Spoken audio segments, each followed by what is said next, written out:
Қайырлы күн достар, менің каналыма қош келдіңіздер. Бүгін сізден мен өте дәмді, тойымды пирожоктың рецептімен бөлісетін боламын. Пирожоктың салмасы өте мол және қамыры жұмсақ болып шығады. Әсіресе балалар өте сүйіп жейді. Сонымен бізге қажет заттар бұл ұн, су, дрожж, тұз және сұйық май керек болады. Алдымен ыдысымызды алып, суымызды құйып аламыз. Су жылы болу керек. Мен мұнда кішкене тағы су қостым. Сосын тұзымызды салып, жақсылап араластырып аламыз. Тұзымыз ерігенше. Тұз еріп болған соң, үстіне сұйық майымызды құямыз, дрожжымызды саламыз, кішкене араластырып жібереміз, дрожж араласып ерігенше. Сосын үстіне ұн салып, қамыр илейтін боламыз. Ұнды аздап бөлік-бөліктен салып, қамыр илеміз. Қамыр кішкене жұмсақтау болып шығу керек. Сонда пирожоктың қамыры да жұмсақ болып шығады піскеннен соң. Міне көріп тұрғандарыңыздай жақсылап илеп аламыз, иін қандырып қамырдың. Кішкене қолға жабысады және жұмсақтау болады. Енді осы қамырымызды бетін пищевой пленкамен жауып, жылы жерге 1 сағат, 1,5 сағатқа қойып қоямыз, қамыр көтерілгенше. Сосын салмасын дайындайтын боламыз, ортасына салатын. Алдымен картошкамызды жақсылап тазалап, жуып аламыз, сосын бөліктерге бөлеміз.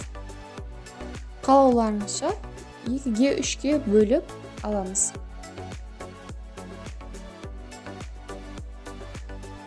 Картофелімізді турап алған соң отқа қоятын ыдысымызға саламыз.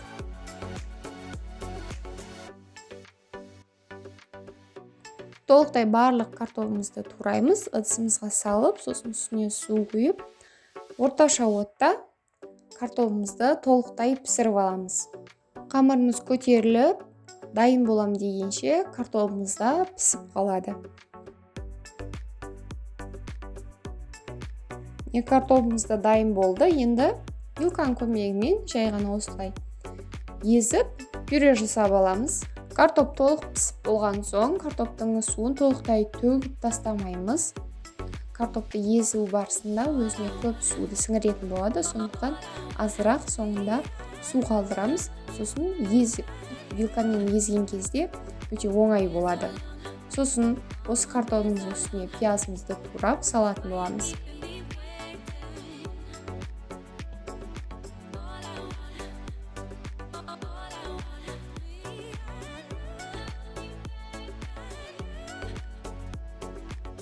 Пиязды турап салып алған соң, тұз, бұрыш дәміне қарай саламыз. Сосын жақсылап араластырамыз.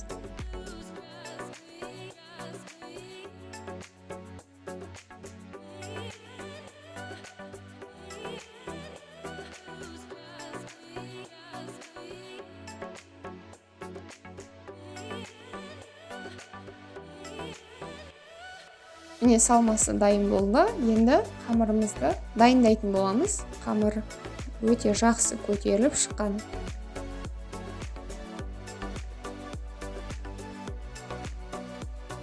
Жұмыс жасайтын орнымызға кішкене ұн сеуіп, қамырымызды түсіріп аламыз.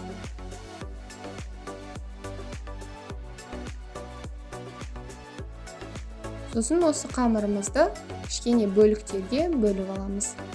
Пирожоктың үлкен кіші болғаны өздеріңіздің қалауларыңызға байланысты, соған қарай қамырды бөліктерге бөліп аласыздар. Және дөңгелектеп шығамыз. Осы қамырларымызды толықтай кесіп алған соң дөңгелектеп шығамыз. Қажетті заттардың барлық мөлшері төменде описанияда жазылып тұрады. Және сұрақтарыңыз болса, комментарияда қалдырсаңыздар болады, мен міндетті түрде оқып жауап беретін боламын. Осылай қамырды дөңгелектеп алып, сосын бірден пирожоктарымызды жасай беретін боламыз. Қалғанын дәл видеодағыдай жасаймыз.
Пирожоктарымыздың барлығын формасын келтіріп, күйіп алған соң майымызды қыздырып, барлығын пісіріп алатын боламыз.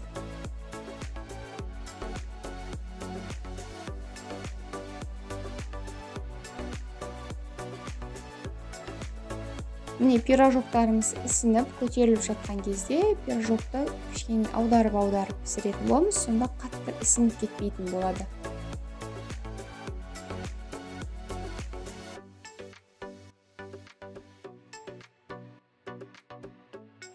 Осылай аударып пісіріп аламыз, қызартып.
Пирожоктарымыз пісіріп алған соң, бірден дастарханға қоя берсек болады осылай.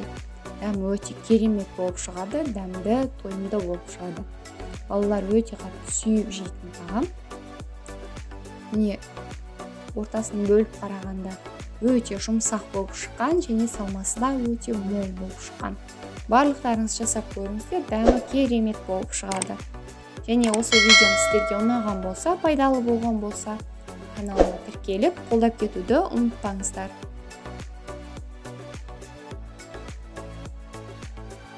Барлықтарыңызға ас болсын.